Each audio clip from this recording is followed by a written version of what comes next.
America மற்றும் Israel இந்த இரண்டு நாடுகளும் இணைந்து ஈரான் மீது நடத்துகின்ற தாக்குதல் நடவடிக்கைகளில் புதிதாக இப்போது யூகேயும் களமிறங்கி இருக்கின்றது. இதுதான் இப்போது மத்திய கிழக்கு நாடுகளில் பெரியதொரு பேசுபொருளாக மாறி இருக்கின்றது. யூகே ஆனது நேரடியாக ஈரானுக்கு தாக்குதல் நடவடிக்கைகளை மேற்கொள்ளவில்லை.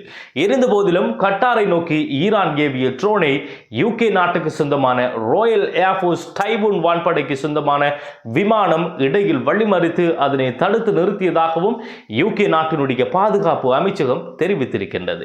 இந்த நடவடிக்கையின் மூலமாக யூகே ஆனது இந்த போருக்குள்ளே முதன்முறையாக மேற்கொண்ட நடவடிக்கை இதுவாகும். இப்போது இந்த காணொளியில் நான் பேசிக் கொண்டிருக்கும் போது ஈரான் நாட்டில் 2 வெடிகுண்டு சத்தம் கேட்டிருப்பதாக ஒரு செய்தி வந்திருக்கின்றது. அது எந்த ஒரு இலக்கினை இலக்காக வைத்து மேற்கொள்ளப்பட்ட தாக்குதல் என்பது தொடர்பான தகவல்கள் இதுவரை கிடைக்கவில்லை. இந்த தாக்குதலால் அந்த பகுதியில் காணப்படுகின்ற குடியிருப்பு ஜன்னல்களில் பாரிய அதிர்வு ஏற்பட்டதாகவும் அந்த நகரம் முழுவதும் புகைமூட்டமாக இருப்பதாகவும் செய்தி வந்திருக்கின்றது. இந்த தாக்குதல் எதனை இலக்கு வைத்து மேற்கொள்ளப்பட்ட தாக்குதல் என்பது தெரியாததால் இதில் யாராவது இறந்து போயிருக்கின்றாரா என்பதும் இப்போது யாருக்குமே தெரியாது.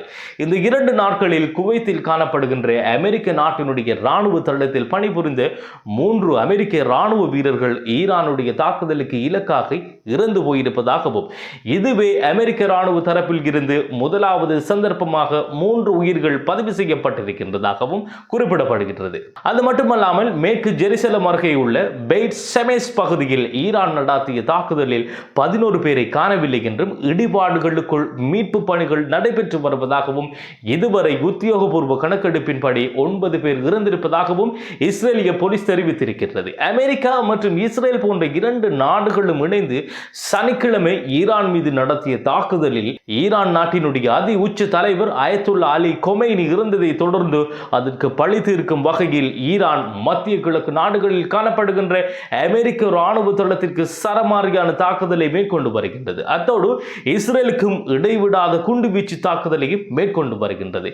இதன் அடிப்படையிலேயே மேற்கு ஜெருசலம் அருகே உள்ள பெய்ட் ஷெமெஷ் பகுதியில் மேற்கொள்ளப்பட்ட இந்த தாக்குதலில் 11 பேரை காணவில்லை என்றும் இஸ்ரேலிய போலீஸ் தெரிவித்திருக்கின்றது. அடுத்ததாக அமெரிக்கா மற்றும் பிரிட்டன் நாட்டை சேர்ந்த 3 எண்ணெய் கப்பல்கள் வளைகுடா மற்றும் ஹோர்முஸ் நீரிணையில் ஏவுகணை தாக்குதலுக்கு உள்ளானதாக கூறப்பட்டுள்ளது.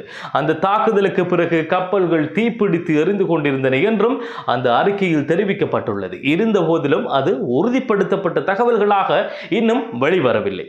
அமெரிக்கா மற்றும் இஸ்ரேலிய தரப்பில் இருந்து ஈரான் நாட்டினுடைய தெஹ்ரான் நகரத்தில் பல்வேறுபட்ட தாக்குதல்கள் நடைபெற்றுக் கொண்டு வருகின்றது. அந்த தாக்குதலில் ஈரான் நாட்டினுடைய அரச ஊடகம் ஒன்றும் இலக்காகி விட்டதாகவும், இருந்த போதிலும் அவர்களுடைய ஒளிபரப்பு நடவடிக்கைகள் தொடர்ந்து கொண்டே இருப்பதாகவும் தெரிவிக்கின்றார்கள்.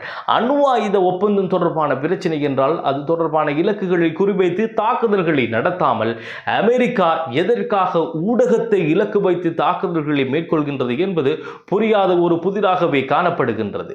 அது மட்டுமல்லாமல் அமெரிக்க ஜனாதிபதி டொனால்ட் ட்ரம்ப் ஈரானை பதில் தாக்குதல் நடத்த வேண்டாம் என்று எச்சரித்திருந்த நிலையில் ஈரான் நாட்டினுடைய வெளிநாட்டு விவகார அமைச்சர் அதனை மறுத்திருக்கின்றார். அத்தோடு ஈரானை பாதுகாப்பதற்காக வேண்டி பதில் தாக்குதல் நடத்துவதற்கு எங்களுக்கு எந்தவித வரம்புகளும் இல்லை என்றும், எங்களுடைய பதில் தாக்குதல் தொடர்ந்து கொண்டே இருக்கும் என்றும் காரசூரமான கருத்தை வெளியிட்டிருக்கின்றார். தற்போது புதிதாக ஒரு செய்தி கிடைக்கப்பெற்றிருக்கின்றது. அதன் அடிப்படையில் யுனைடெட் அரபிக் எமிரேட்ஸ் நாடானது ஈரானில் காணப்படுகின்ற தங்களுடைய தூதரகத்தை மூடுவதாகவும், அங்கே பணிபுரிகின்ற பணியாளர்களை மீண்டும் நாட்டிற்கு தற்போது அழைத்திருப்பதாகவும் அறிவித்திருக்கின்றது. இந்த நடவடிக்கையானது ஈரான் யுனைடெட் அரபிக் எமிரேட்ஸ் நாட்டினுடைய பல பகுதிகளில் தாக்குதல் நடத்தியதற்கு எதிர்ப்பு தெரிவிக்கும் விதமாகவே தங்களுடைய தூதரங்களை மூடுவதாக அறிவித்திருக்கின்றது.